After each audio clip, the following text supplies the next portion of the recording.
Hello, this quick video is here to explain to you how to calculate your 95% confidence interval.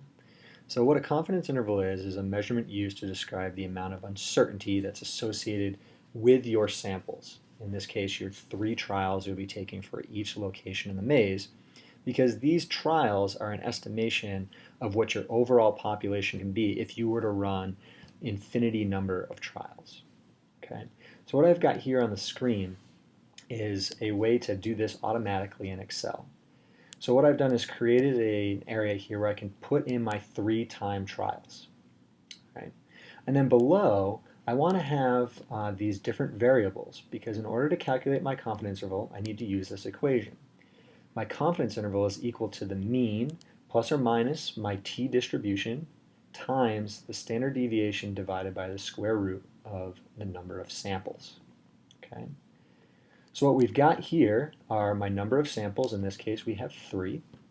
My sample mean, which if you haven't used Excel before, is just simply using the average feature calculator in Excel. So we're just taking an average across the samples. Currently I have in there 3 values of 0, so my average is 0.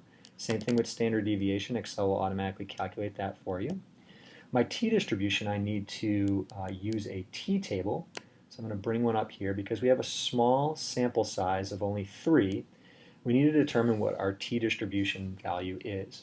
And so what you need to first do is identify what confidence interval you're going to be calculating. We're calculating 95%, so we'll be using this column.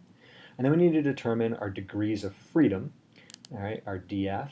And in this case, to determine your degrees of freedom, you just simply take the number of trials and subtract 1. So we've got 3 trials, subtract 1, we're 2. Go over to my 95% confidence interval column, and I know that my t-distribution for this particular calculation is going to be 4.303. So I've put that into my Excel document here. And then what will happen is it will automatically calculate my upper and lower limits. Let's put some values in here just to see what that looks like. So let's say my first trial took 15 seconds, second trial took 20 seconds, third trial took 30 seconds. Okay. So what my Excel calculation has determined is that my sample mean across these 3 values is 21.67 seconds, and the standard deviation is 7.64 seconds.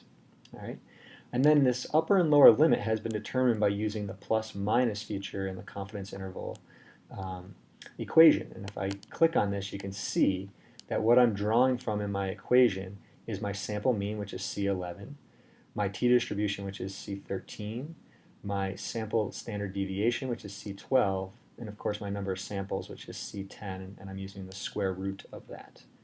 All right? And so what I've now determined here is that my upper limit is 40.64 seconds and my lower limit is 2.69 seconds.